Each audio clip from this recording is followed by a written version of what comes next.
Hubo un tiempo en que la noche no era una sola oscuridad continua, sino dos mundos separados por un despertar silencioso.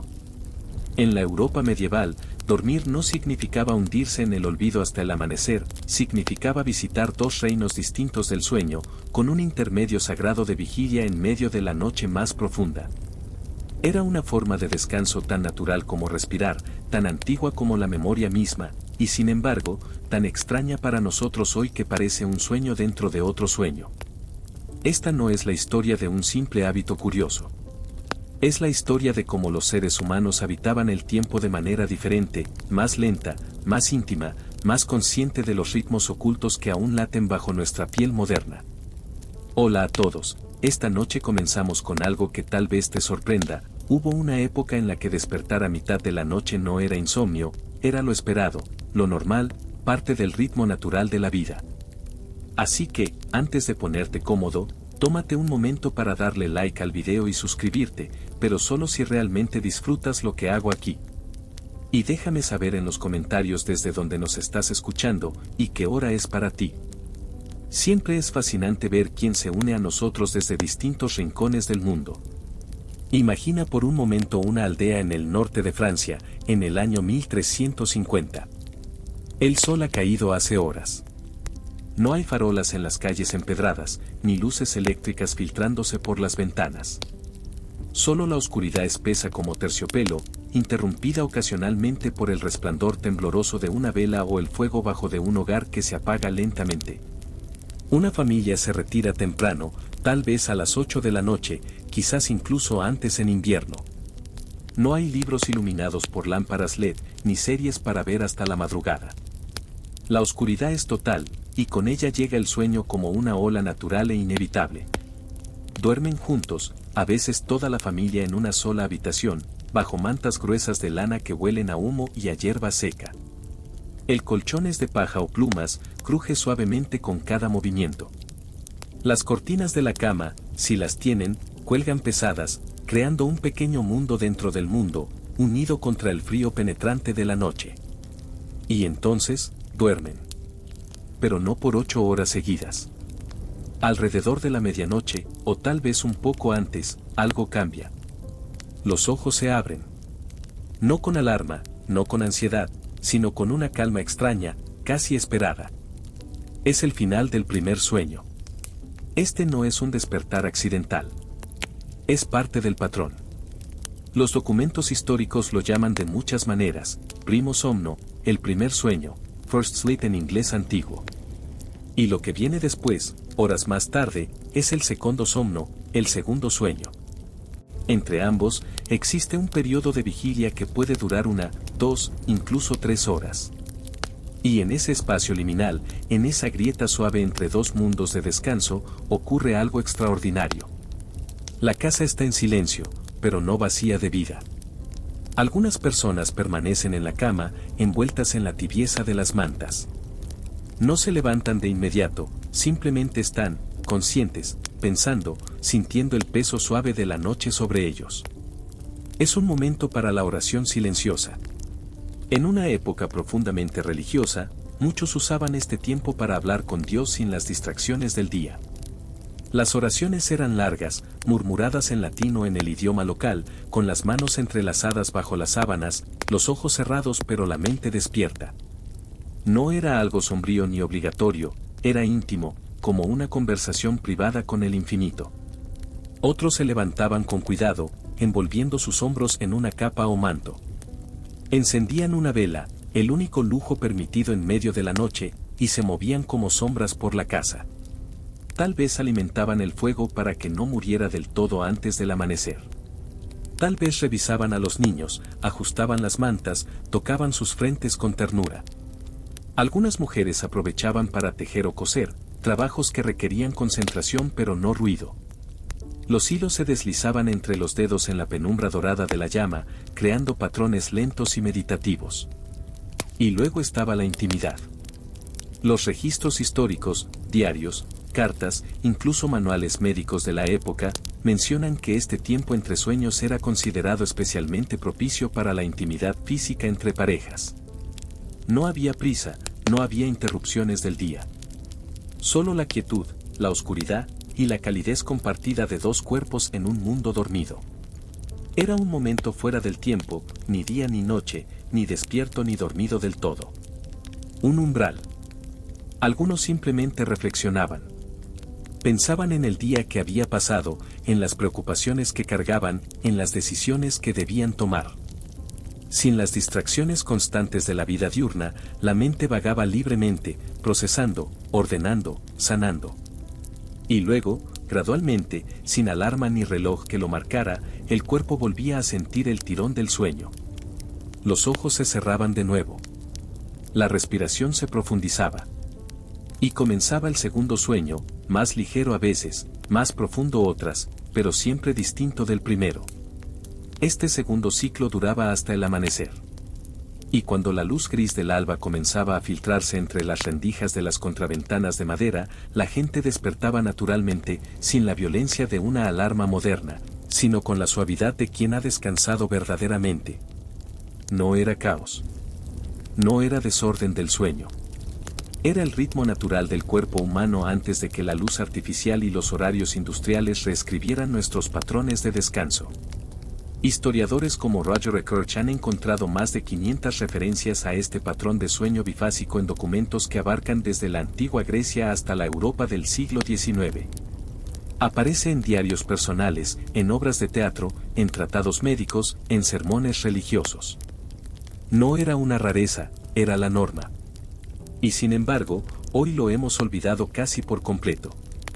Y así, mientras las velas se consumían lentamente en aquellas noches medievales, y el mundo dormía y despertaba en ciclos que ya no recordamos, algo más comenzaba a gestarse en la oscuridad, un cambio lento que, siglos después, borraría por completo este antiguo pacto entre los humanos y la noche.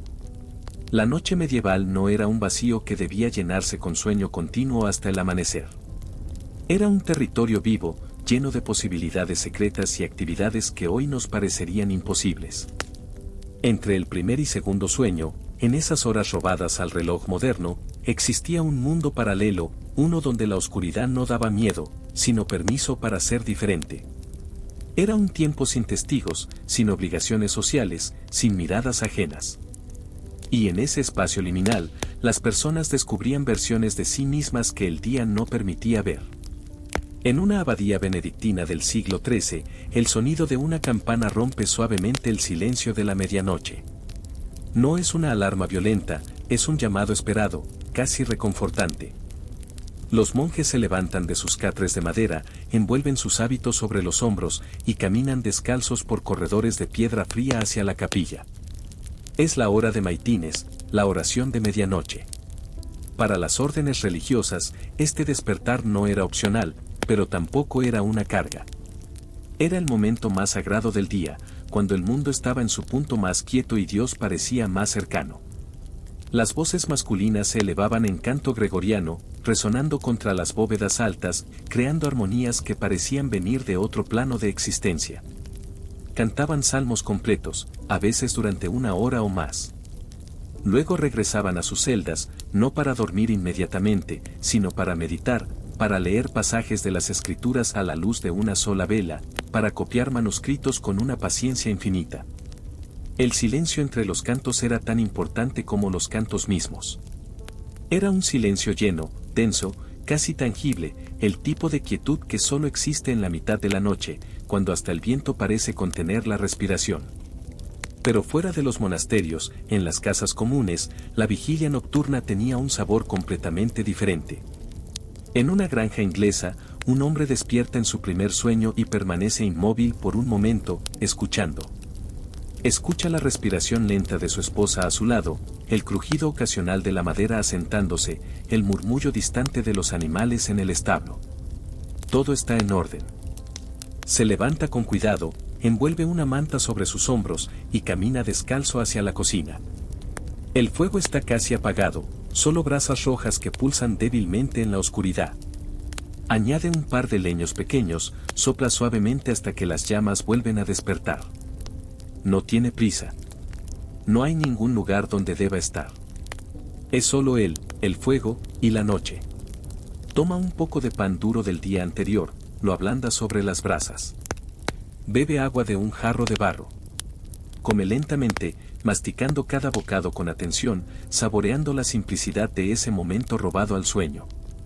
Algunos hombres usaban este tiempo para revisar sus herramientas, afilar una hoz a la luz del fuego, reparar el mango de un martillo, aceitar las bisagras de una puerta. Trabajo manual, silencioso, meditativo. Las manos sabían qué hacer sin que la mente tuviera que pensar demasiado. Otros simplemente se sentaban frente al fuego y pensaban. Planeaban la siembra de la próxima temporada, recordaban historias que sus padres les habían contado, resolvían problemas que durante el día parecían imposibles pero que en la quietud de la medianoche encontraban soluciones claras. Para las mujeres, la vigilia nocturna tenía sus propios ritmos y secretos. Muchas aprovechaban ese tiempo para tejer o hilar, tareas que requerían concentración pero que también permitían que la mente vagara libremente. Los dedos se movían casi por instinto, creando patrones en la lana mientras los pensamientos fluían sin dirección fija. Algunas escribían, si sabían hacerlo. Cartas a familiares lejanos, entradas breves en diarios personales, oraciones privadas garabateadas en pedazos de pergamino guardados celosamente. La escritura nocturna tenía una cualidad diferente, más honesta, más cruda, menos filtrada por las expectativas del día. Y luego estaban las conversaciones. En las camas compartidas, y casi todas las camas eran compartidas en la época medieval, las parejas hablaban en susurros. No eran las conversaciones apresuradas de la mañana ni las exhaustas de la noche temprana. Eran conversaciones profundas, lentas, íntimas. Hablaban de miedos que no podían expresar frente a otros. De sueños que parecían demasiado ambiciosos a la luz del día. De recuerdos de infancia que solo en la oscuridad se atrevían a compartir. Era un tiempo para la vulnerabilidad, para la confesión mutua, para el tipo de intimidad emocional que la vida pública medieval rara vez permitía. Los manuales médicos de la época, escritos por doctores árabes y europeos, recomendaban específicamente este tiempo entre sueños para la intimidad física. Decían que el cuerpo estaba más relajado, la mente más presente, las tensiones del día disueltas. No era clínico, era una observación nacida de siglos de experiencia humana. Y después, acurrucados bajo las mantas pesadas, las parejas a menudo permanecían despiertas un rato más, simplemente existiendo juntas en ese espacio fuera del tiempo, sintiendo el calor compartido de sus cuerpos, escuchando el latido del corazón del otro en la oscuridad absoluta. Pero no todo era paz serena. Para algunos, la vigilia nocturna también traía ansiedad. En una época sin ciencia moderna, la noche estaba llena de supersticiones y miedos reales. Algunas personas creían que despertar entre sueños te hacía más vulnerable a los espíritus malignos, a las brujas que volaban en la oscuridad, a los demonios que acechaban en las sombras. Había rituales de protección. Algunos dibujaban cruces en el aire antes de levantarse. Otros murmuraban oraciones específicas diseñadas para mantener a raya las fuerzas oscuras. Las madres revisaban a sus hijos no solo por amor, sino también para asegurarse de que ninguna entidad maligna se hubiera acercado mientras la familia dormía. Y sin embargo, incluso con estos miedos, la vigilia nocturna continuaba. Porque era parte del ritmo natural, parte de lo que significaba ser humano en ese momento de la historia. En las ciudades, donde las casas estaban más cerca unas de otras, a veces se podía escuchar el movimiento de los vecinos. El crujido de una puerta, el murmullo de voces bajas, el llanto ocasional de un bebé. No era molesto, era reconfortante, de cierta manera. Un recordatorio de que no estaba solo en tu vigilia, de que toda la comunidad compartía este ritmo secreto. Algunos vecinos incluso se visitaban brevemente durante estas horas. No era común, pero ocurría. Un golpe suave en la puerta, una conversación en voz baja en el umbral, tal vez compartir un poco de pan o resolver algún asunto que no podía esperar hasta el amanecer. Estas visitas nocturnas estaban documentadas en registros legales, a veces como evidencia en casos de adulterio o crimen, pero más frecuentemente como simples menciones de la vida cotidiana. Lo vi durante la vigilia nocturna, decían los testimonios, como si fuera la cosa más normal del mundo. Y luego, cuando el cuerpo lo pedía, no porque un reloj lo ordenara, sino porque el impulso natural surgía desde dentro, las personas regresaban a la cama. El segundo sueño venía más fácil que el primero. No había que luchar contra él. Simplemente llegaba, como una marea suave, y te llevaba de vuelta a la profundidad del descanso. Este segundo sueño era diferente. Más ligero a veces, más lleno de sueños vívidos. Las personas reportaban tener visiones más claras, premoniciones, revelaciones que parecían venir directamente del cielo o del subconsciente. Y cuando el amanecer finalmente llegaba, lento, gradual, anunciado primero por el canto de los gallos y luego por la luz gris que se filtraba entre las rendijas, las personas despertaban sintiéndose completas, restauradas, listas para enfrentar un nuevo día. No había sensación de haber sido arrancados del sueño. No había aturdimiento ni necesidad de café para funcionar. Solo una transición natural del descanso a la vigilia, tan suave como el fluir del agua. Pero este ritmo antiguo, este baile nocturno entre dos sueños, no duraría para siempre. Ya estaban en marcha fuerzas que, con el tiempo, borrarían estas costumbres de la memoria colectiva, reemplazándolas con algo más eficiente, más productivo, más moderno, y quizás, mucho menos humano. La cama medieval no era simplemente un lugar donde dormir.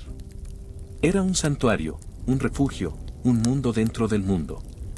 Y alrededor de ella se tejía toda una arquitectura de rituales, creencias y precauciones que convertían el acto de descansar en algo mucho más complejo y sagrado de lo que podríamos imaginar hoy.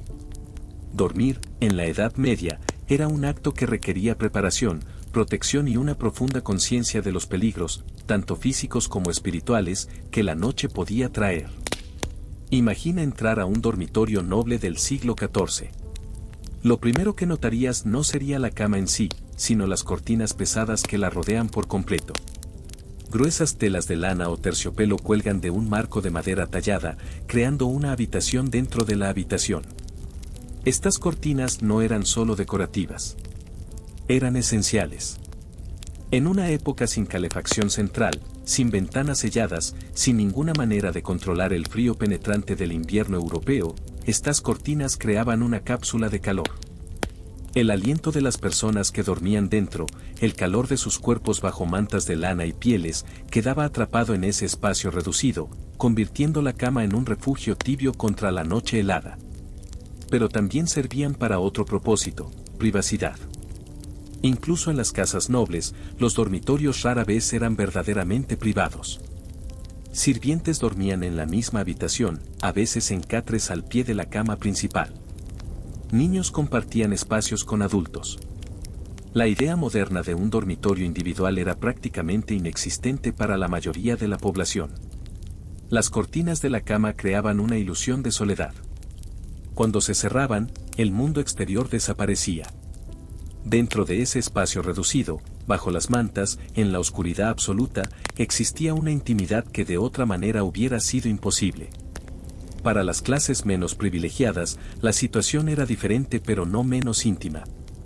Las familias campesinas a menudo compartían una sola cama grande, padres, hijos, a veces incluso abuelos, todos juntos bajo las mismas mantas. No había espacio para la vergüenza o la timidez. Los cuerpos se acomodaban como podían, buscando calor mutuo, creando una madeja de brazos y piernas que se ajustaba naturalmente durante la noche. Algunos dormían literalmente sobre paja esparcida en el suelo, cubiertos con lo que tuvieran a mano. Otros tenían el lujo de un colchón relleno de plumas o lana, cosido con tela áspera que raspaba la piel pero que era infinitamente mejor que la tierra dura. Las almohadas, cuando existían, eran pequeñas y firmes, sacos de tela rellenos con más paja o plumas. Nada parecido a las nubes suaves de espuma que conocemos hoy. Dormir en la Edad Media era un acto de resistencia tanto como de descanso. Y sin embargo, la gente dormía profundamente. Porque sus cuerpos conocían el cansancio verdadero, el tipo de agotamiento que viene de trabajar la tierra desde el amanecer, de caminar kilómetros sin transporte, de vivir una vida física de la que nosotros apenas tenemos memoria. Pero antes de entregarse al sueño, había rituales que debían cumplirse. La oración nocturna era obligatoria en cualquier hogar cristiano, que era prácticamente todo hogar en la Europa medieval. No era una oración rápida y mecánica. Era un momento de genuina comunión con lo divino. Familias enteras se arrodillaban junto a la cama, con las manos juntas, los ojos cerrados, las voces murmurando en latín o en el idioma local.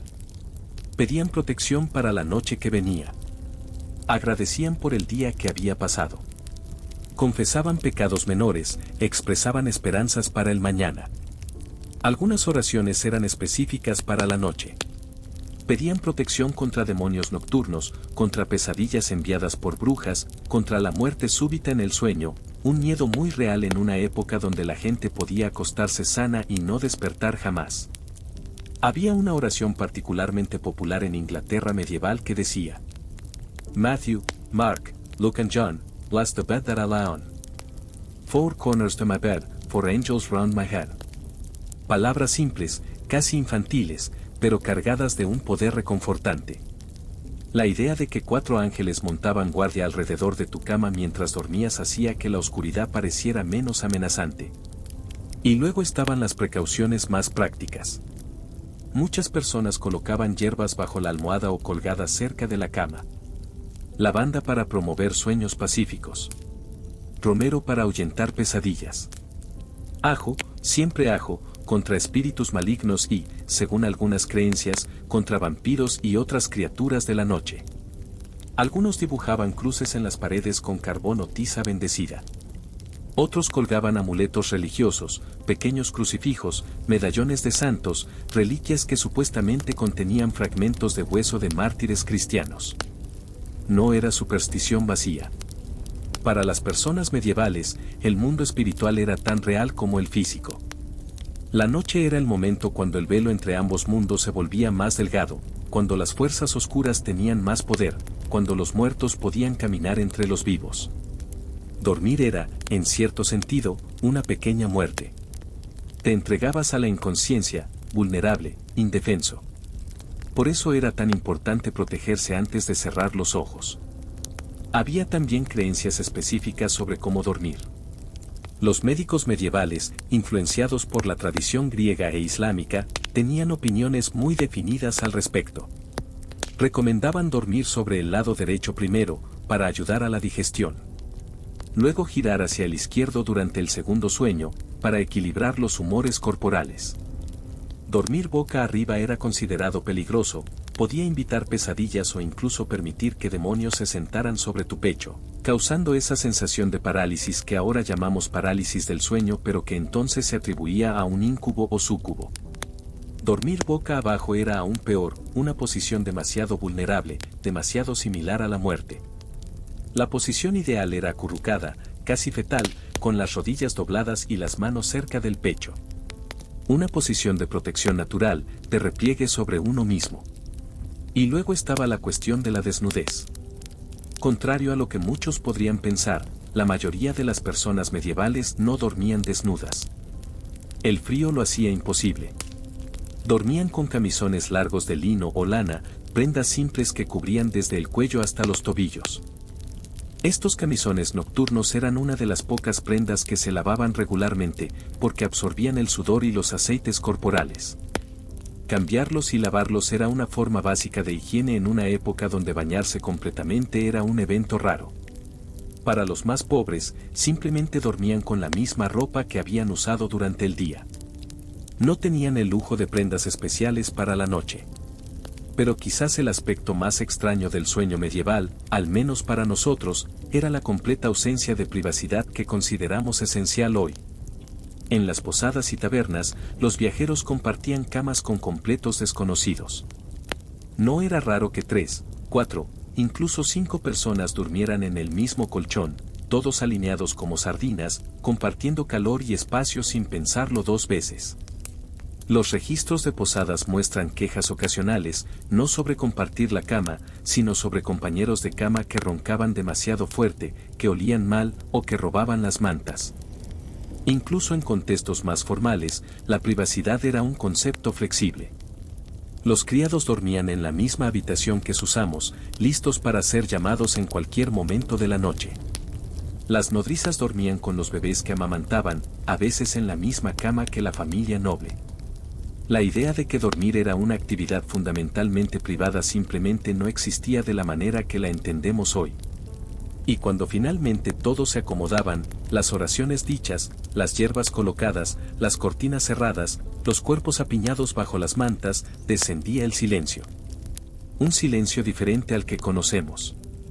No había el zumbido constante de electricidad, el rumor distante de tráfico, el resplandor perpetuo de luces urbanas filtrándose por las ventanas. Solo oscuridad absoluta y quietud casi total. Quizás el crujido de la madera asentándose. El murmullo del viento contra las contraventanas. El sonido ocasional de un animal en la distancia. Y en esa oscuridad, ese silencio, esa vulnerabilidad compartida, las personas medievales cerraban los ojos y se entregaban al primer sueño, sabiendo que despertarían a medianoche, sabiendo que habría un intermedio de vigilia, sabiendo que luego vendría el segundo sueño que los llevaría hasta el amanecer. Era un ritmo que habían conocido toda su vida, que sus padres habían conocido, que sus abuelos habían conocido. Un ritmo que parecía eterno, inmutable, parte del orden natural del universo. Pero ya se acercaba una época que lo cambiaría todo, una época de luces artificiales, de horarios estrictos, de productividad sin fin, que borraría este antiguo pacto con la noche y lo reemplazaría con algo que llamaban progreso. Hubo un momento, imposible de señalar con precisión, extendido a lo largo de siglos, en que la noche comenzó a cambiar. No de golpe, no con un decreto o una revolución visible, sino con la lentitud de la erosión, con el paso casi imperceptible de las mareas que transforman la costa sin que nadie note el día exacto en que la playa dejó de ser lo que era.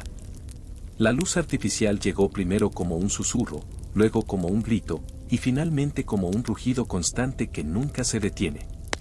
Y con ella, el antiguo ritmo del sueño bifásico comenzó a desvanecerse, como un idioma que muere cuando la última generación que lo habla cierra los ojos para siempre. Durante siglos, el aceite de ballena y las velas de cebo habían sido los únicos aliados contra la oscuridad. Pero eran caros, humeantes, peligrosos. Una vela podía durar 1 hora, tal vez 2 si eras cuidadoso. El aceite era un lujo que solo los ricos podían permitirse desperdiciar. Así que la noche seguía siendo mayormente oscura, y la oscuridad seguía dictando los ritmos del descanso. Pero en el siglo XVII, algo empezó a cambiar. Las ciudades europeas comenzaron a instalar farolas públicas, primeras lámparas de aceite, colgadas en postes de hierro, encendidas cada noche por faroles que recorrían las calles con escaleras y mechas. París fue pionera. En 1667, bajo el reinado de Luis XIV, la ciudad instaló miles de farolas. Londres siguió poco después. Luego Ámsterdam, Viena, Madrid. Por primera vez en la historia humana, las calles nocturnas no eran completamente oscuras. Había charcos de luz dorada cada cierta distancia, creando senderos iluminados a través de la noche urbana. Las personas empezaron a salir más después del anochecer. Los teatros permanecían abiertos hasta más tarde. Las tabernas bullían con actividad incluso pasada la medianoche. El comercio nocturno, que antes era prácticamente inexistente, comenzó a florecer. La noche estaba siendo domesticada, lentamente, paso a paso. Pero el verdadero punto de inflexión llegó con la revolución industrial. Antes de las fábricas, el trabajo seguía el ritmo del sol. Los campesinos se levantaban al amanecer, trabajaban mientras había luz y se retiraban cuando oscurecía. Era un ciclo natural, dictado por la biología tanto como por la necesidad. Las fábricas cambiaron todo eso. De repente, el trabajo podía continuar sin importar si había luz natural o no. Las lámparas de gas, y más tarde, la electricidad, iluminaban los espacios industriales con un resplandor constante, artificial, que no conocía estaciones ni horarios. Los turnos nocturnos se volvieron comunes. Los trabajadores ya no podían simplemente irse a dormir cuando oscureciera. Tenían que presentarse a trabajar a las 10 de la noche, a la medianoche, a las 3 de la madrugada. El ritmo de las máquinas reemplazó al ritmo del cuerpo. Y las máquinas no se detenían. No conocían el concepto del primer y segundo sueño. No necesitaban descanso. Solo exigían eficiencia, productividad, presencia continua. Los obreros industriales, arrancados de sus aldeas rurales, hacinados en barrios urbanos, trabajando 14, 16 horas al día, empezaron a dormir de manera diferente por necesidad. No había tiempo para el lujo de despertar a medianoche y permanecer en vigilia tranquila por 2 horas.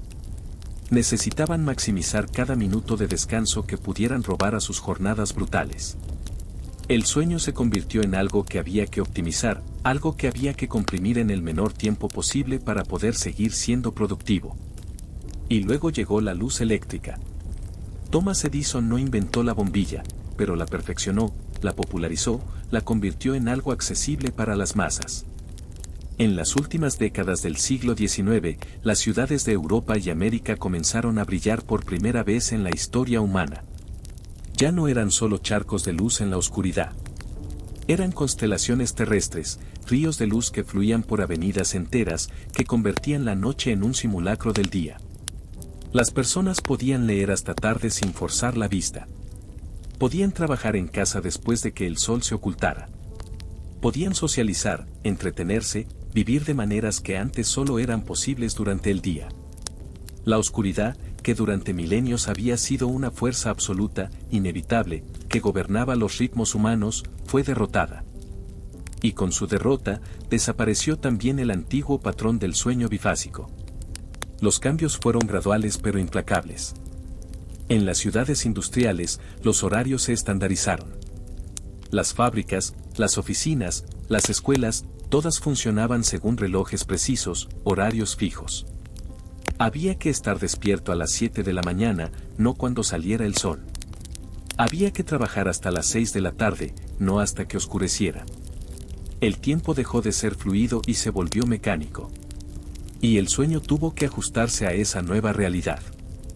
Ya no podías despertar a medianoche y quedarte en vigilia reflexiva por 2 horas y tenías que estar en la fábrica a las 6 de la mañana.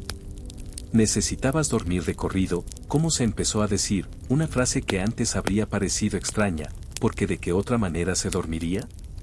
Los manuales de salud empezaron a promover el sueño continuo de 8 horas como el estándar ideal.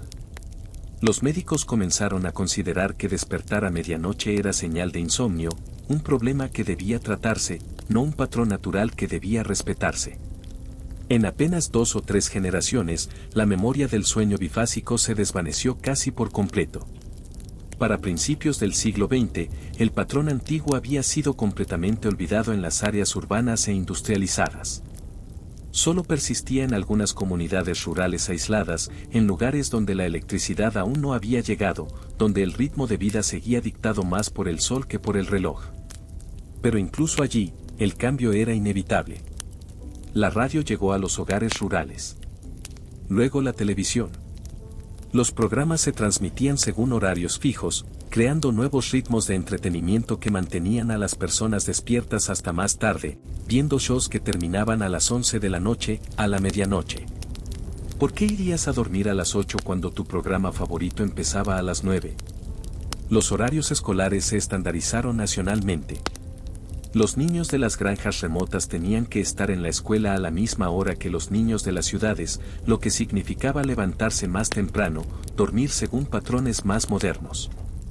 Las carreteras mejoraron, los automóviles se volvieron comunes, y con ellos llegó la posibilidad de vivir más lejos del trabajo, de tener vidas sociales que se extendían más allá de la propia aldea.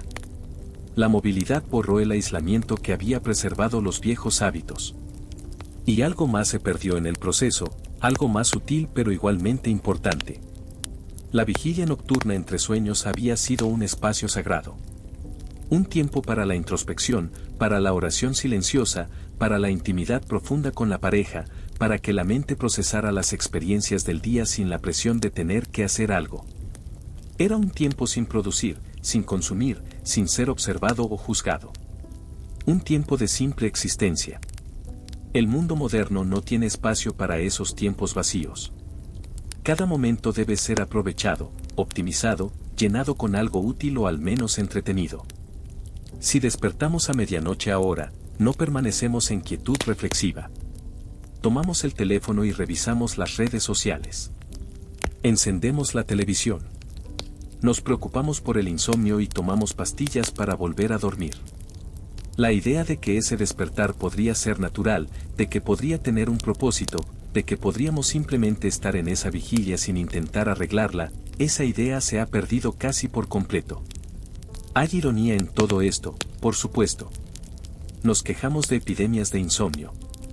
Millones de personas luchan cada noche para dormir correctamente, 8 horas continuas, sin interrupciones.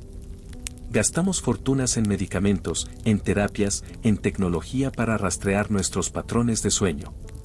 Y sin embargo, tal vez lo que llamamos insomnio no sea siempre un problema que necesita ser resuelto. Tal vez, para algunos de nosotros, sea el eco fantasmal de un patrón antiguo que aún vive en nuestros cuerpos, un susurro de nuestros ancestros diciéndonos que está bien despertar a medianoche, que está bien permanecer en vigilia tranquila por un tiempo, que está bien dormir en 2 partes en lugar de una. Pero esa sabiduría se ha perdido. Y con ella, se ha perdido algo de nuestra humanidad, esa capacidad de existir sin propósito, de estar despierto sin producir, de habitar la noche como un espacio de posibilidad y no solo como un vacío que debe llenarse con sueño inconsciente. Y así, mientras las ciudades brillan ahora con luces que nunca se apagan, mientras los relojes marcan tiempo sin descanso, mientras seguimos optimizando y eficientizando cada aspecto de nuestras vidas, el viejo pacto entre los humanos y la noche yace olvidado, enterrado bajo capas de progreso, apenas un susurro en los márgenes de la historia, esperando quizás a que alguien lo recuerde. Y ahora aquí estamos, en el resplandor perpetuo del siglo XXI, mirando hacia atrás a través de los siglos hacia ese mundo nocturno que hemos perdido. Un mundo donde la oscuridad aún tenía peso, donde el sueño era un territorio con sus propias geografías internas, donde despertar a medianoche no era un síntoma sino un ritual. ¿Qué hemos ganado con nuestra conquista de la noche? ¿Y qué hemos perdido en el proceso? Las respuestas no son simples. Rara vez lo son cuando se trata de cambios tan profundos, tan fundamentales en la forma en que habitamos nuestros propios cuerpos. Es fácil romantizar el pasado. Es fácil imaginar esas noches medievales como algo mágico, sereno, lleno de sabiduría que hemos olvidado. Y hay algo de verdad en esa visión. Había, sin duda, una cualidad diferente en esa vigilia nocturna. Un espacio mental que ya casi no existe en nuestras vidas hiperconectadas, siempre iluminadas, constantemente estimuladas. Un tiempo para pensar sin interrupción, para estar con uno mismo o con quien amaba sin la intrusión del mundo exterior. Los historiadores que han estudiado este fenómeno, particularmente Roger Research, quien rescató esta historia del olvido, sugieren que ese tiempo entre sueños podría haber servido funciones importantes que ahora ni siquiera reconocemos que necesitamos. Era un tiempo de procesamiento emocional natural. La mente, después del primer ciclo de sueño profundo, emergía a un estado de conciencia suave donde los pensamientos fluían libremente pero sin la ansiedad del día. Era casi meditativo, un estado que hoy intentamos alcanzar mediante aplicaciones de mindfulness y técnicas de relajación. Era un tiempo para la creatividad silenciosa. Muchos de los grandes pensadores de épocas pasadas reportaban tener sus mejores ideas durante esas horas nocturnas de vigilia tranquila. No es coincidencia que tantos inventos, poemas, soluciones a problemas matemáticos complejos llegaran en medio de la noche. Y era un tiempo para la conexión humana genuina. Las conversaciones entre parejas en la oscuridad de la medianoche tenían una calidad diferente, más honesta, más vulnerable. Sin las distracciones y las máscaras sociales del día, las personas podían ser ellas mismas de maneras que quizás no se permitían bajo la luz del sol. Pero también es importante no idealizar demasiado. La vida medieval era brutal de maneras que apenas podemos imaginar. La esperanza de vida era corta. Las enfermedades eran constantes. El dolor físico era una compañía cotidiana. El trabajo era agotador, las condiciones de vida eran duras, y la mayoría de las personas vivían al borde de la subsistencia. El sueño bifásico no era una elección consciente basada en sabiduría ancestral. Era simplemente lo que ocurría naturalmente en un mundo sin luz artificial, donde el aburrimiento de la larga noche oscura hacía que fuera más práctico dormir temprano y despertar intermitentemente que intentar mantenerse despierto sin nada que hacer. Y muchas de las supersticiones que rodeaban el sueño, el miedo a los demonios nocturnos, las preocupaciones sobre pesadillas enviadas por brujas, eran producto de ignorancia y ansiedad genuinas, no de alguna sabiduría espiritual profunda. Así que la verdad, como siempre, está en algún punto intermedio. Lo fascinante es que el patrón nunca desapareció completamente de nuestros cuerpos. Estudios modernos del sueño han demostrado algo sorprendente, cuando se coloca a personas en ambientes sin luz artificial, sin relojes, sin horarios externos que seguir, básicamente recreando las condiciones de la era preindustrial, muchas de ellas naturalmente regresan al patrón del sueño bifásico. Duermen durante unas horas, despiertan espontáneamente alrededor de la medianoche, permanecen en un estado de vigilia tranquila por 1 o 2 horas, y luego vuelven a dormir hasta el amanecer. No es universal, algunos siguen durmiendo de corrido, pero es lo suficientemente común como para sugerir que el patrón antiguo sigue grabado en nuestra biología, esperando bajo la superficie, listo para emerger cuando las condiciones artificiales que lo suprimen son removidas. Esto ha llevado a algunos investigadores a reconsiderar nuestra comprensión del insomnio. Tal vez, sugieren, al menos algunos casos de lo que diagnosticamos como insomnio de mantenimiento del sueño, despertar a medianoche y no poder volver a dormir, no son en realidad un trastorno sino el resurgimiento de un patrón antiguo que nuestros cuerpos aún recuerdan. No es una respuesta definitiva. La ciencia del sueño es compleja y cada persona es diferente. Pero abre preguntas interesantes sobre cuánto de lo que consideramos normal o saludable en términos de sueño es realmente natural, y cuánto es simplemente una adaptación reciente a las demandas de la vida moderna. Hay algo profundamente conmovedor en esa idea, que nuestros cuerpos aún llevan la memoria de esos ritmos antiguos.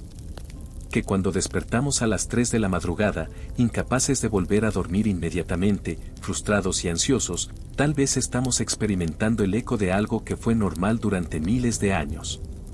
Que nuestros ancestros habrían simplemente aceptado ese despertar, lo habrían habitado, habrían encontrado belleza y utilidad en él en lugar de tratarlo como un enemigo que debe ser derrotado con medicamentos. No estoy sugiriendo que todos deberíamos intentar volver al sueño bifásico. Nuestras vidas modernas tienen demandas que hacen ese patrón profundamente impráctico para la mayoría de nosotros. Los horarios de trabajo, las responsabilidades familiares, la estructura completa de la sociedad contemporánea está construida alrededor del modelo de sueño continuo. Pero tal vez hay algo que podemos recuperar de esa sabiduría antigua. Tal vez podemos aprender a ser menos ansiosos sobre el sueño perfecto. Menos obsesionados con optimizar cada minuto de descanso. Menos temerosos cuando nuestros cuerpos hacen cosas que no encajan perfectamente en el modelo moderno. Tal vez podemos recuperar algo de ese espacio contemplativo, no necesariamente a medianoche, pero en algún lugar de nuestras vidas. Momentos de simple existencia sin propósito productivo, sin consumo de contenido, sin la presión constante de hacer, lograr, optimizar. La noche medieval estaba llena de misterio y miedo, sí. Pero también estaba llena de una quietud que ya casi no conocemos. En nuestro mundo hiperconectado, donde las notificaciones nunca se detienen, donde la luz nunca se apaga completamente, donde incluso nuestro sueño es monitoreado y cuantificado por dispositivos que nos dicen si descansamos bien o no, en ese mundo, hemos ganado mucho pero también hemos perdido algo esencial. Hemos perdido la capacidad de simplemente estar en la oscuridad sin intentar llenarla con algo. Hemos perdido el confort con el aburrimiento, con el silencio, con esos momentos indefinidos entre estados de conciencia donde la mente puede vagar sin destino. Y tal vez, solo tal vez, hemos perdido algo de nuestra capacidad para conocernos a nosotros mismos. Porque en esa vigilia nocturna medieval, sin distracciones, sin entretenimiento, sin ningún lugar donde esconderse de tus propios pensamientos, te encontrabas contigo mismo de maneras que ahora trabajamos activamente para evitar. Las brasas de esa memoria antigua aún brillan débilmente en la oscuridad de la historia. En los pocos lugares del mundo donde la electricidad aún no ha llegado completamente, donde los ritmos tradicionales de vida persisten, el patrón del sueño bifásico ocasionalmente todavía puede encontrarse. No como una reliquia consciente del pasado, sino simplemente como la forma en que los cuerpos humanos responden naturalmente a la oscuridad verdadera. En los testimonios de personas que han vivido sin luz artificial, campistas de larga duración, exploradores, comunidades aisladas, el patrón emerge una y otra vez como algo obvio, natural, sin necesidad de explicación. Y en cada uno de nosotros, en el código antiguo de nuestra biología, el recuerdo persiste. Esperando. Susurrando. recordándonos que fuimos hechos para ritmos más lentos, para ciclos más complejos, para una relación con la noche que era más íntima y menos adversarial. Así que esta noche, mientras te preparas para dormir, en tu cama moderna, en tu habitación iluminada artificialmente, con tu alarma programada para la mañana, tal vez puedas tomar un momento para pensar en todos aquellos que vinieron antes. Piensa en los campesinos medievales acurrucados bajo mantas de lana, en los monjes cantando salmos a medianoche, en las parejas susurrando secretos en la oscuridad absoluta. Piensa en todos esos despertares nocturnos, en todas esas vigilias tranquilas, en todos esos segundos sueños que llevaban hacia el amanecer. Y si acaso despiertas en medio de la noche, si tus ojos se abren sin razón aparente en las horas más oscuras, tal vez, en lugar de alcanzar inmediatamente el teléfono o preocuparte por el insomnio, puedas simplemente quedarte quieto por un momento. Puedas respirar en la oscuridad. Puedas sentir el peso del silencio. Puedas permitirte existir en ese espacio liminal entre sueños, ese umbral que tus ancestros conocieron tan bien. Y tal vez, solo por un instante, puedas sentir la conexión, tenue pero real, con todos aquellos que alguna vez habitaron la noche de la misma manera, que encontraron belleza en su fragmentación, que comprendieron que el descanso no tiene por qué ser continuo para ser profundo. Y así, mientras las estrellas giran silenciosamente sobre nosotros como lo han hecho desde siempre. Mientras el mundo moderno brilla y zumba sin pausa. Mientras seguimos persiguiendo el sueño perfecto que tal vez nunca fue perfecto en absoluto. Las brasas de esa memoria antigua siguen brillando suavemente en la oscuridad. Esperando el momento en que alguien se detenga lo suficiente para notarlas. Para acercarse a su calor tenue. Y recordar lo que significa. Habitar plenamente. La noche. Había un tiempo en que el miedo podía convertirse en ley, en que una palabra susurrada al oído equivocado podía encender hogueras y romper familias. En el invierno de 1692, en una pequeña aldea de Massachusetts llamada Salem, el mundo se volvió frágil como el hielo sobre un lago negro. Lo que comenzó con temblores infantiles terminó en gritos, cadenas y la lenta marcha hacia la horca. Esta es la historia de cómo el terror encontró su hogar entre gente devota y cómo la sombra de la sospecha creció hasta devorar la luz. El invierno de 1692 llegó a Salem Village con su habitual severidad. Los árboles desnudos se extendían como dedos oscuros contra el cielo plomizo, y el viento soplaba entre las casas de madera con un silbido constante y frío. Era una aldea pequeña, rodeada de bosques profundos y silenciosos, donde cada familia conocía el nombre de la otra, donde la Biblia era ley y la iglesia, el corazón palpitante de toda vida. Pero en ese invierno, algo comenzó a cambiar. En la casa del reverendo Samuel Parras, su hija Betty y su sobrina Abigail comenzaron a comportarse de forma extraña. Primero fueron temblores sutiles, movimientos involuntarios que las familias puritanas atribuían al frío o a alguna enfermedad pasajera. Pero pronto, las niñas empezaron a gritar sin razón, a retorcerse como si algo invisible las sujetara, a pronunciar palabras incoherentes que resonaban en las paredes de madera de la casa. El reverendo Pérez, un hombre de fe rígida y mirada severa, llamó al doctor William Grace. El médico examinó a las niñas con cuidado, buscando signos de fiebre, de enfermedad conocida. Pero no encontró nada. Y entonces, con voz baja y grave, pronunció las palabras que cambiarían todo: la mano del maligno está sobre ellas. En Salem, esas palabras no eran metáfora. Eran diagnóstico. La noticia se extendió por la aldea como el humo de una hoguera recién encendida. Otras niñas comenzaron a manifestar los mismos síntomas: Ann Putnam, Mercy Lewis, Mary Walcott. Todas ellas temblaban, gritaban, señalaban al aire como si vieran cosas que los demás no podían ver. Y cuando les preguntaban quién les hacía daño, quién las atormentaba con brujería, ellas respondían con nombres. El primer nombre fue Tituba, una mujer esclavizada de origen caribeño que trabajaba en la casa del reverendo Pérez. Luego vino Sarah Good, una mendiga que recorría las calles pidiendo pan y cobijo.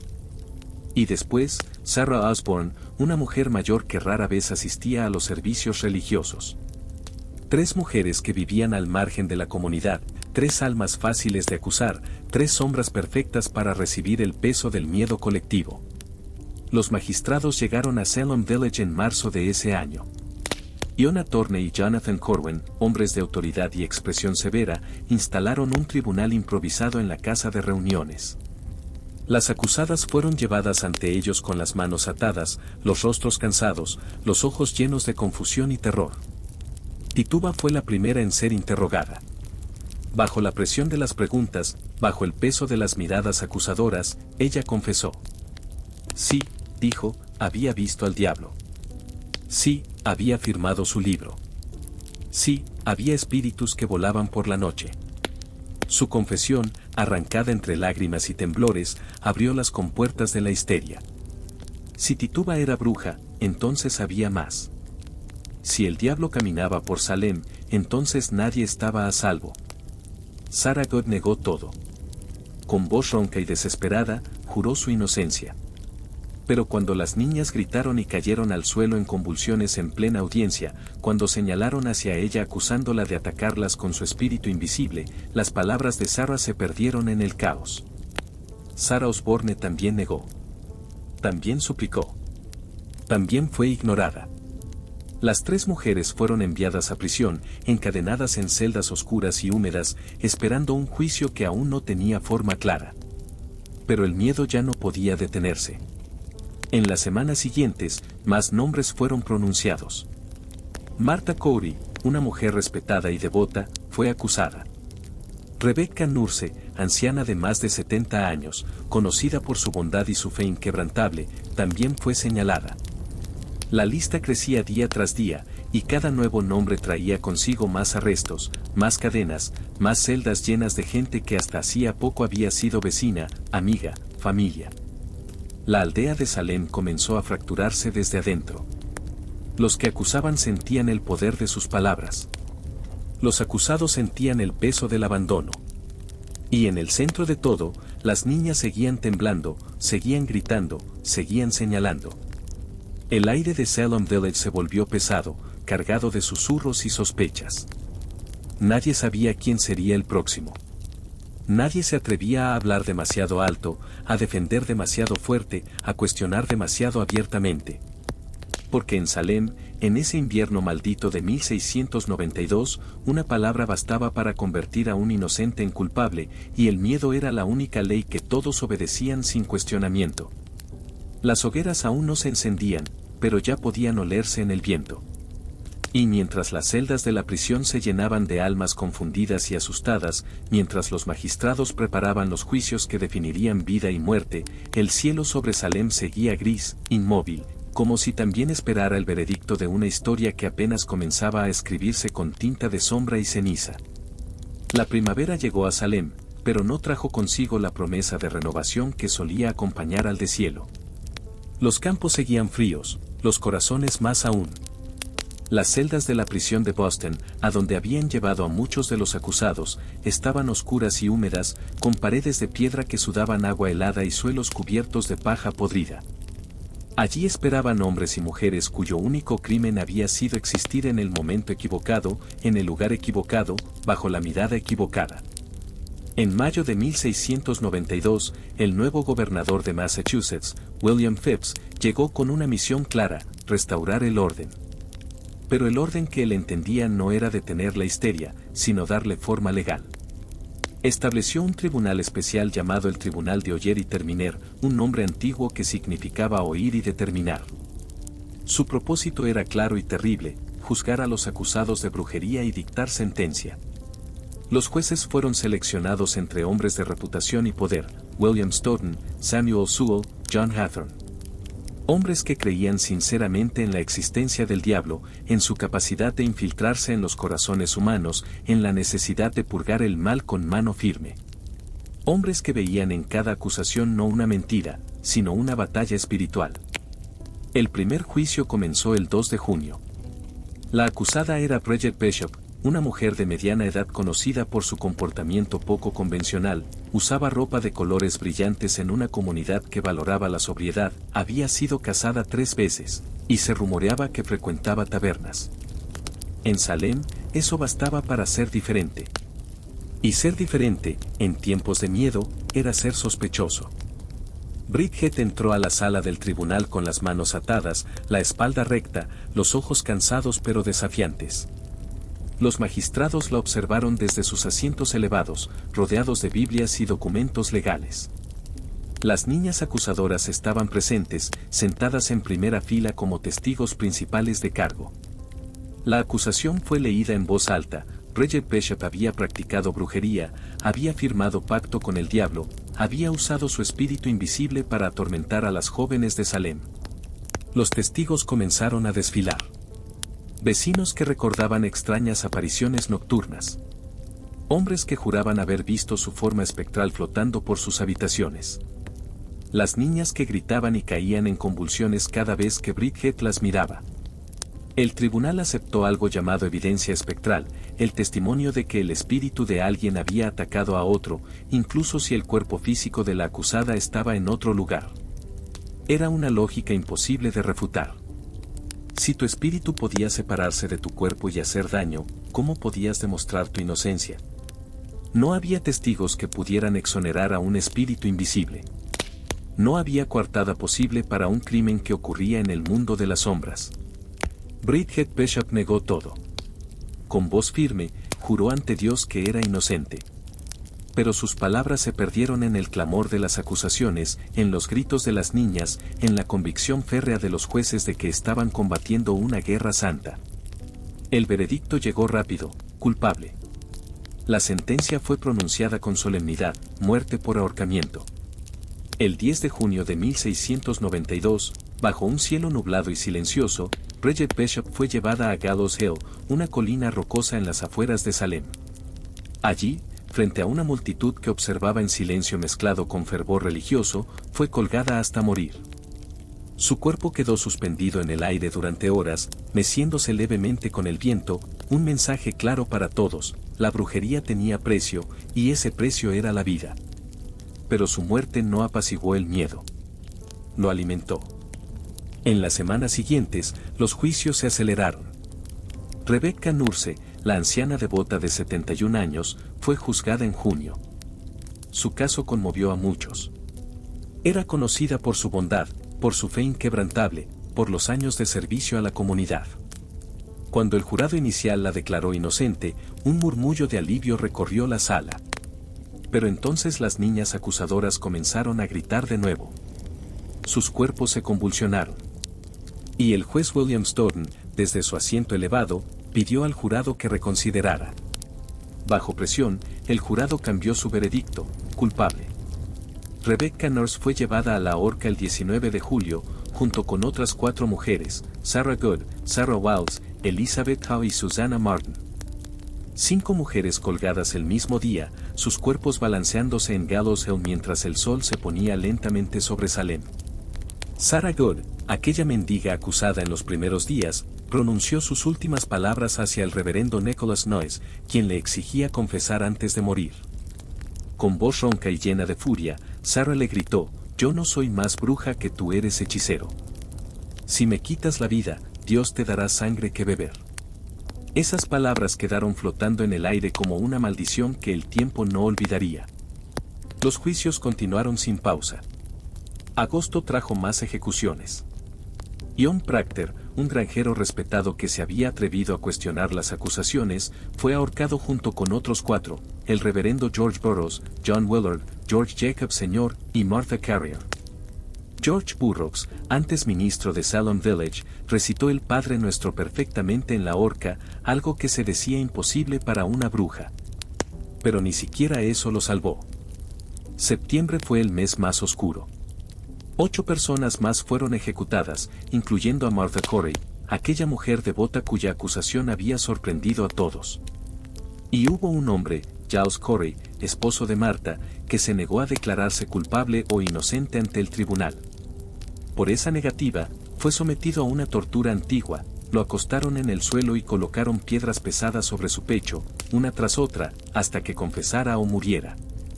Durante 2 días, Giles Corey soportó el peso creciente.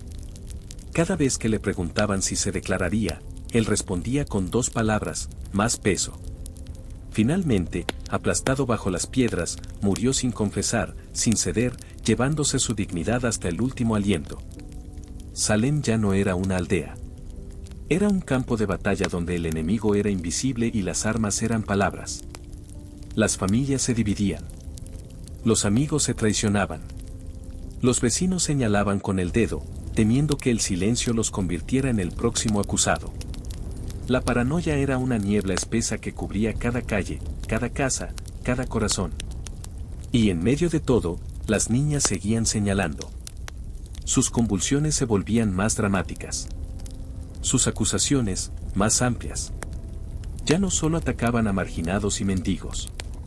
Ahora apuntaban a figuras respetadas, a comerciantes prósperos, incluso a la esposa del gobernador Pips. Pero fue precisamente esa última acusación la que comenzó a sembrar las primeras semillas de duda. Y mientras los cuerpos se balanceaban en Gallows Hill bajo el cielo otoñal de Massachusetts, mientras las celdas seguían llenándose de almas atrapadas entre la fe y el terror, algo comenzaba a cambiar en el aire. Las grietas de la razón empezaban a filtrarse, tímidas aún, pero presentes, como luz de alba atravesando la noche más larga. El otoño de 1692 llegó a Salem con colores que contrastaban cruelmente con la oscuridad que cubría las almas de sus habitantes. Los árboles se vestían de oro y carmesí, mientras las hojas caían suavemente sobre tierra manchada por la sangre de los inocentes. Las cosechas esperaban en los campos, pero muchas manos que debían recogerlas estaban encadenadas en prisiones o ya habían dejado de moverse para siempre. La histeria había alcanzado su punto más alto, su momento de terrible esplendor. Ya no había límites. Ya no había protección. El miedo se había convertido en un monstruo que devoraba todo a su paso, sin distinguir entre culpables e inocentes, porque en Salem esa distinción había dejado de existir. Las cárceles estaban repletas. Más de 150 personas habían sido arrestadas desde febrero. Hombres y mujeres de todas las edades y condiciones, granjeros, comerciantes, madres, abuelos, incluso niños. Dorothy Good, la hija de 4 años de Sarah Good, fue arrestada y encadenada. Sus muñecas eran tan pequeñas que las cadenas le dejaron marcas que llevaría el resto de su vida. Cuando le preguntaron si su madre era bruja, la niña, aterrorizada y confundida, asintió. No entendía lo que decía. Solo sabía que los adultos querían escuchar un sí. En las celdas, el tiempo se movía con lentitud dolorosa. No había ventanas, apenas luz. El aire olía a humedad, a enfermedad, a desesperación. Los prisioneros dormían sobre paja mojada, comían pan duro cuando había, y esperaban. Algunos rezaban. Otros lloraban en silencio. Muchos simplemente miraban las paredes de piedra, preguntándose cómo había llegado su mundo a este punto. Y mientras tanto, los juicios continuaban con ritmo implacable. El tribunal se había convertido en un teatro macabro donde la verdad no tenía lugar. Las reglas del juego eran simples y crueles: si confesabas, vivías; si negabas, morías. Era una lógica invertida, una trampa perfecta. Aquellos que admitían ser brujas, que inventaban historias de pactos diabólicos y reuniones nocturnas con el maligno, eran perdonados. Se les permitía vivir, aunque quedaban marcados para siempre. Pero aquellos que mantenían su inocencia, que se negaban a mentir incluso ante la muerte, eran colgados. Tituba, quien había confesado en marzo, seguía viva en su celda. Sarah Good, quien negó hasta el final, había muerto en la horca. La justicia de Salem premiaba la mentira y castigaba la verdad. Las niñas acusadoras se habían convertido en las figuras más poderosas de la aldea. Ann Putnam, de apenas 12 años, había acusado a más de 60 personas. Cuando entraba a una sala, los adultos guardaban silencio. Cuando señalaba con su dedo tembloroso hacia alguien, ese alguien sabía que su vida había terminado. Las niñas habían descubierto un poder embriagador, el poder de la palabra, el poder de destruir vidas con una simple acusación. Algunos historiadores posteriores especularían sobre las razones. Quizás era tensión en una sociedad que normalmente ignoraba a las jóvenes. Quizás era venganza contra vecinos con quienes sus familias tenían disputas.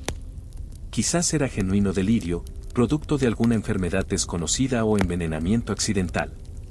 O quizás era simplemente el resultado de vivir en una comunidad tan rígida, tan represiva, que la única forma de expresar cualquier emoción era a través del drama extremo de las acusaciones de brujería. Pero en ese momento, nadie cuestionaba. Cuestionar era peligroso.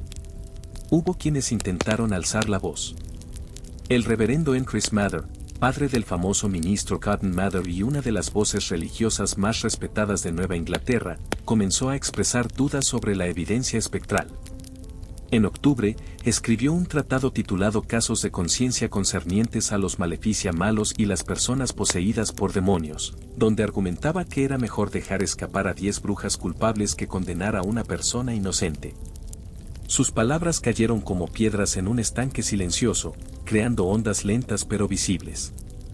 Cotton Mather, su hijo, estaba dividido. Por un lado, creía fervientemente en la brujería y había apoyado los juicios desde el principio. Por otro, comenzaba a sentir incomodidad con los métodos del tribunal. Escribió cartas ambiguas, documentos llenos de fe en el diablo pero también de advertencias sobre la prudencia. Era un hombre atrapado entre su teología y su conciencia, incapaz de elegir completamente uno u otro camino. Pero las voces de duda eran pocas y tímidas.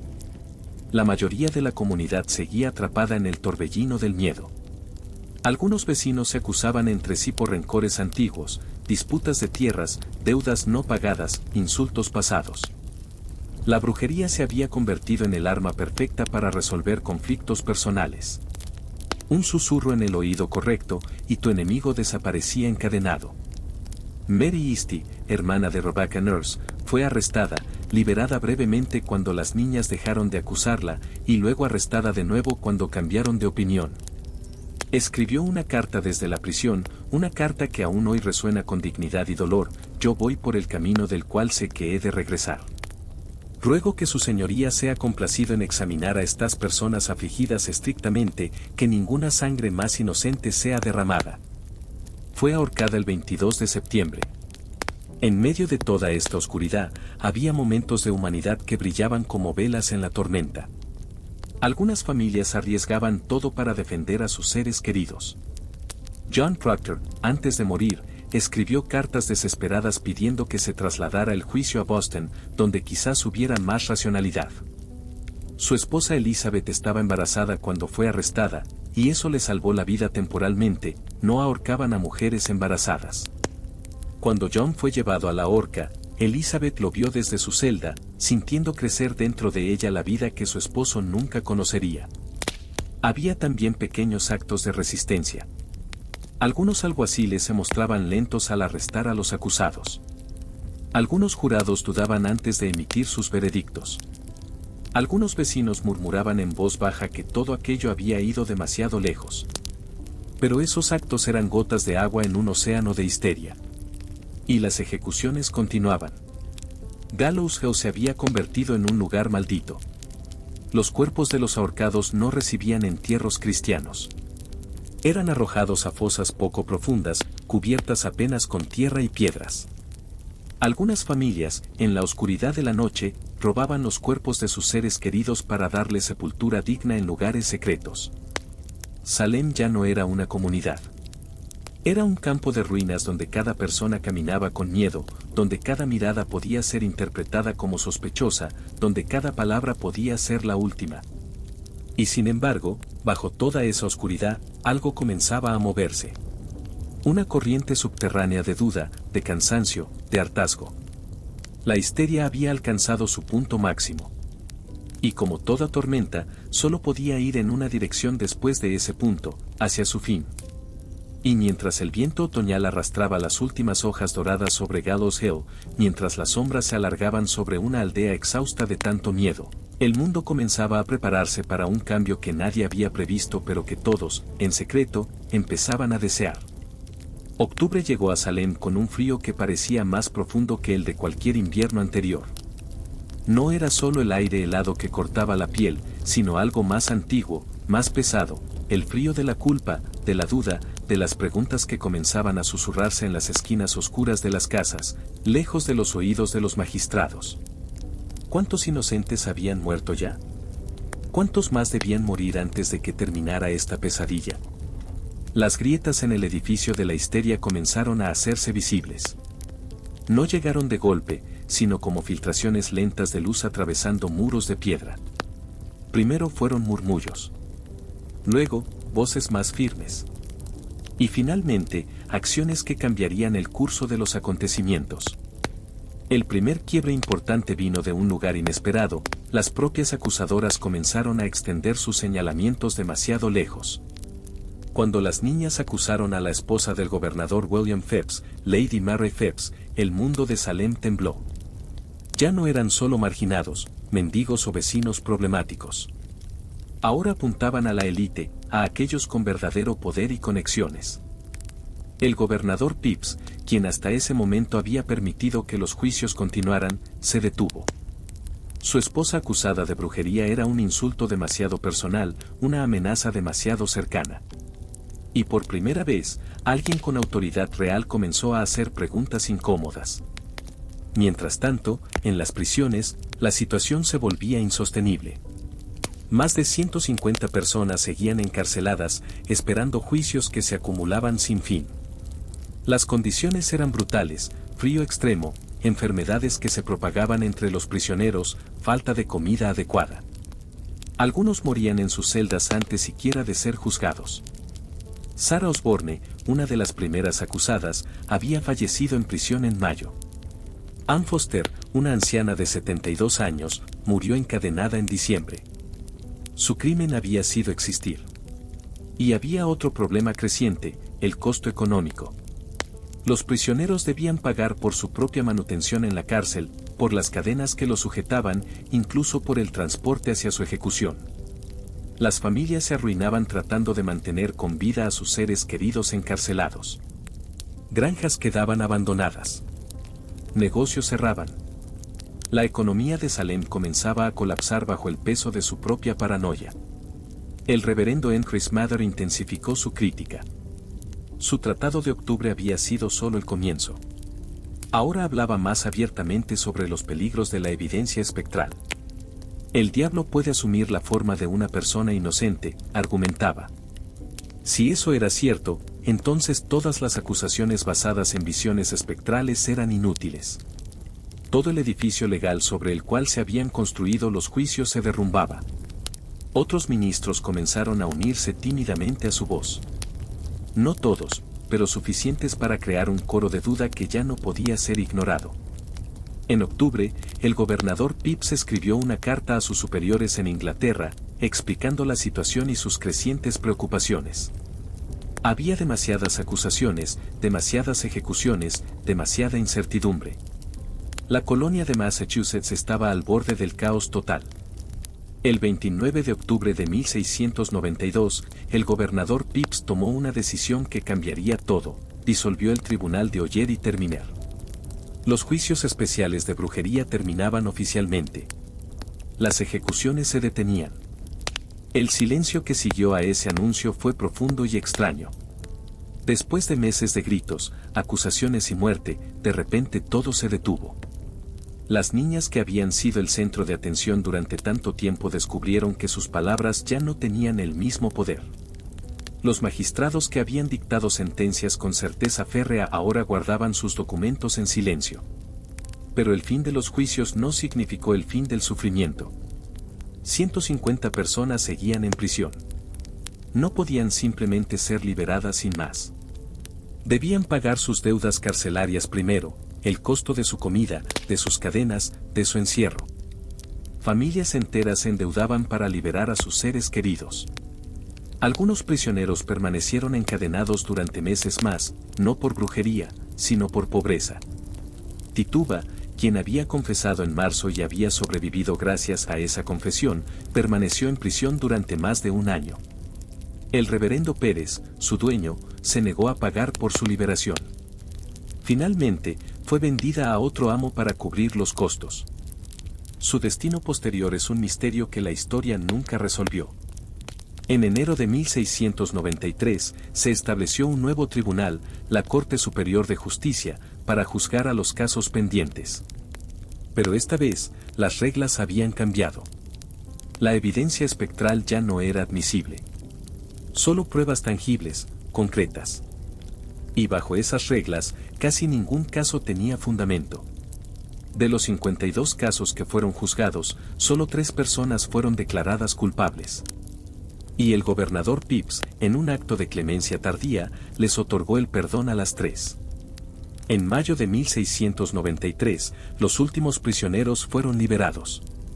Salem despertó de su pesadilla, pero el despertar fue amargo. Las familias destrozadas comenzaron a contar sus pérdidas. 19 personas ahorcadas. 1 presionado hasta la muerte.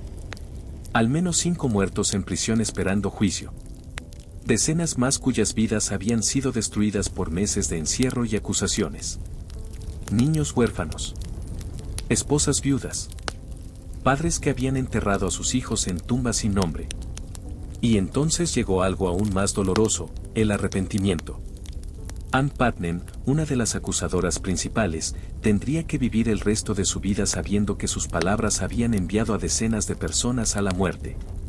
Años más tarde, en 1706, cuando ya era una mujer adulta, escribió una disculpa pública que fue leída en la iglesia de Salem Village. Deseo ser humillada ante Dios, porque fue un gran engaño de Satanás el que me afligió de esa manera, y no hice las cosas conscientemente, pero siendo ignorante en ese entonces. Era una disculpa que intentaba transferir la culpa al diablo, que buscaba absolver a la niña que había sido mientras reconocía el daño de la mujer en que se había convertido. Pero las palabras no podían devolver la vida a los muertos. Algunos de los jueces también expresaron remordimiento.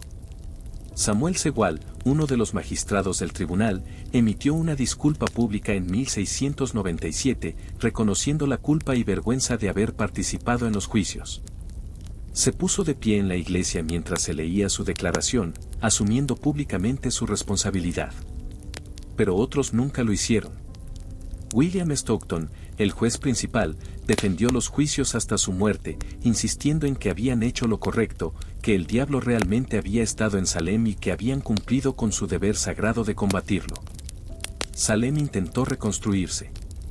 Las familias intentaron sanar. Pero había cicatrices demasiado profundas. La confianza entre vecinos se había roto. La fe en la justicia se había manchado. La aldea nunca volvió a ser lo que era. En 1697, el Tribunal General de Massachusetts estableció un día de ayuno y arrepentimiento por los errores cometidos durante los juicios. Era un reconocimiento oficial de que algo terrible había sucedido, de que la justicia había fracasado de la manera más dramática posible. Y en ese crepúsculo de una era oscura, mientras Salem intentaba encontrar su camino de regreso a la luz, el mundo aprendió una lección que se repetiría en la historia una y otra vez, que el miedo puede convertir a buenos en malvados, que la certeza absoluta puede ser más peligrosa que la duda, y que la justicia sin compasión no es justicia en absoluto. Y así, mientras las últimas sombras del juicio se disolvían lentamente en el tiempo, mientras las familias recogían los pedazos rotos de sus vidas y Salem aprendía a respirar de nuevo, el mundo seguía girando, llevando consigo la memoria de aquellos días oscuros hacia un futuro que nunca podría olvidarlos del todo.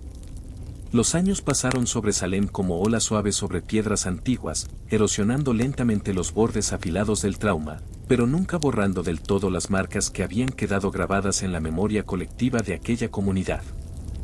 La aldea intentó seguir adelante. Los campos volvieron a ser cultivados.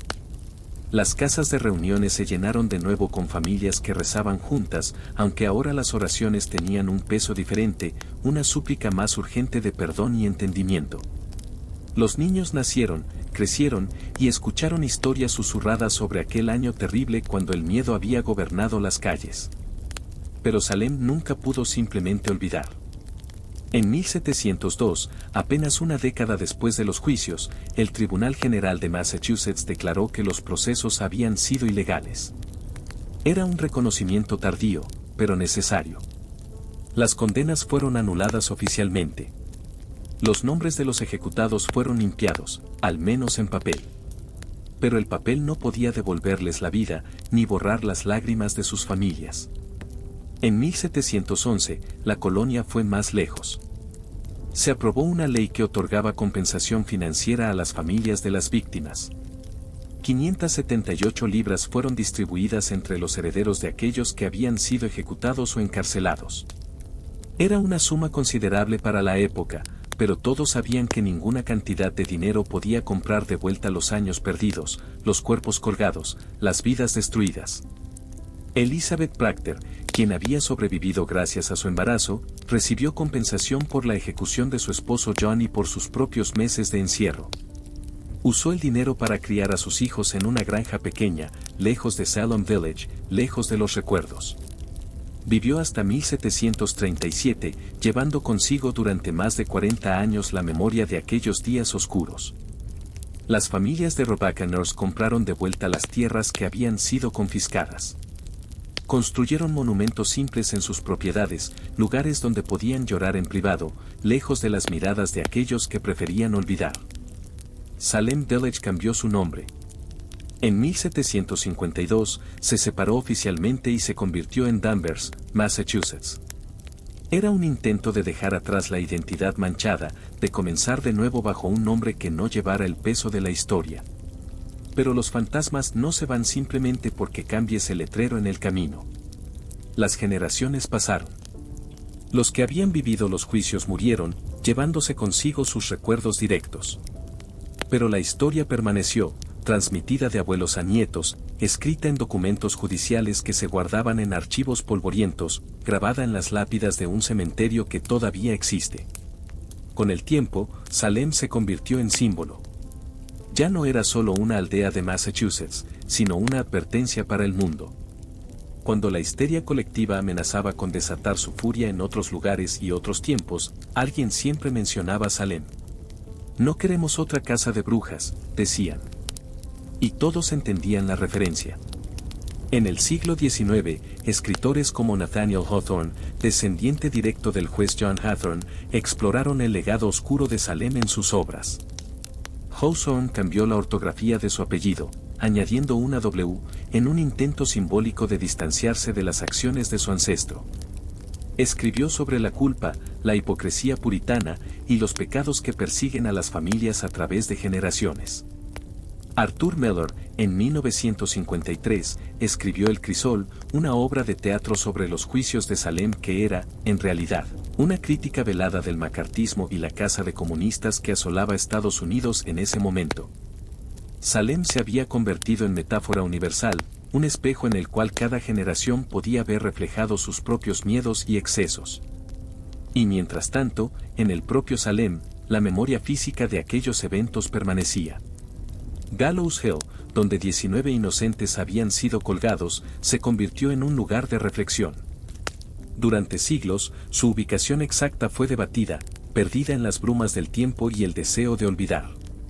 No fue hasta 2016, más de 3 siglos después, que arqueólogos e historiadores confirmaron con certeza el lugar preciso donde había estado la horca. Hoy existe un memorial allí. Piedras simples con los nombres de los ejecutados. Fechas grabadas en granito. Un espacio para que las personas se detengan, lean y recuerden. No es grandioso ni elaborado. Es sobrio, como debe ser. Porque Salem no es una historia de heroísmo épico, sino de fragilidad humana, de cómo el miedo puede convertir a vecinos en verdugos y la certeza en locura. Los descendientes de las víctimas todavía viven en Massachusetts. Algunos llevan los apellidos Nurse, Proctor, Corey. Otros han cambiado de nombre a través de matrimonios y generaciones. Pero la sangre permanece, y con ella, la memoria. En reuniones familiares, cuentan las historias de sus ancestros que se negaron a mentir, que eligieron la muerte antes que la deshonra de una falsa confesión. Y hay algo extrañamente hermoso en esa persistencia de la memoria. En un mundo donde tantas cosas se olvidan, donde la historia se borra con facilidad, Salem permanece. No como celebración, sino como advertencia. No como orgullo, sino como lección.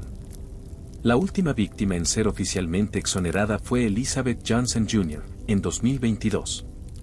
Había sido condenada a muerte en 1693, aunque nunca fue ejecutada gracias al fin de los juicios. Durante 329 años, su nombre había permanecido manchado en los registros oficiales. Y entonces, gracias al trabajo incansable de un estudiante de secundaria y sus profesores, la legislatura de Massachusetts finalmente limpió su nombre. 329 años. Eso es lo que tarda la justicia a veces en alcanzar incluso a los muertos. Salem hoy es una ciudad turística. Las tiendas venden souvenirs de brujas, hay recorridos nocturnos por lugares embrujados, y cada octubre, durante Halloween, miles de personas visitan la ciudad atraídas por su historia oscura. Es una ironía amarga, el lugar donde personas murieron acusadas de brujería ahora se comercializa precisamente por esa asociación. Pero entre el comercio y el turismo, todavía hay espacios de silencio. El cementerio Charter Street, donde están enterradas algunas de las víctimas. El memorial que honra a los ejecutados. La casa de Rebecca Nurse, preservada como museo, donde puedes caminar por las mismas habitaciones donde ella vivió antes de ser arrestada. Y en esos espacios, si te detienes y escuchas, puedes casi sentir el peso de aquellos días. El miedo que recorrió estas calles. El dolor de las familias desgarradas. La confusión de una comunidad que se devoró a sí misma desde adentro. Salem nos enseña que la maldad no siempre llega con cuernos y fuego. A veces llega vestida de rectitud, de certeza moral, de fe inquebrantable. A veces llega en forma de niñas que señalan con el dedo, de jueces que creen estar haciendo la voluntad de Dios, de vecinos que prefieren acusar antes que ser acusados. Y nos enseña también que la justicia es frágil, que requiere duda, compasión y la humildad de admitir que podemos estar equivocados. Que un sistema que no permite el cuestionamiento es un sistema que puede convertirse en pesadilla. Las brasas de Salem nunca se apagaron del todo. Arden todavía en cada momento en que el miedo amenaza con superar a la razón, en cada época en que las acusaciones reemplazan a las pruebas, en cada lugar donde la certeza absoluta cierra las puertas a la compasión. Y así, Salem duerme, pero no descansa. Permanece como testigo silencioso de lo que fuimos, de lo que podemos volver a ser si olvidamos sus lecciones. Sus calles guardan secretos que nunca serán completamente revelados. Sus cementerios albergan historias que nunca serán completamente contadas. Bajo el cielo de Nueva Inglaterra, donde alguna vez se balancearon cuerpos inocentes en la brisa fría de otoño, ahora crecen árboles tranquilos. Las hojas caen cada año, como siempre lo han hecho. Los pájaros cantan en las mañanas. La vida continúa. Pero la memoria permanece. Como brasas bajo ceniza. Como susurros en el viento. Como una advertencia eterna grabada en piedra y tiempo. Nunca olviden. Nunca de nuevo. Y mientras la noche desciende suavemente sobre Salem, llevándose consigo los ecos de aquellos días lejanos pero nunca olvidados, el mundo gira en silencio, recordando que la historia no es solo lo que fue, sino también la luz que nos guía para no repetir las sombras del pasado. Que descanses bien, viajero del tiempo.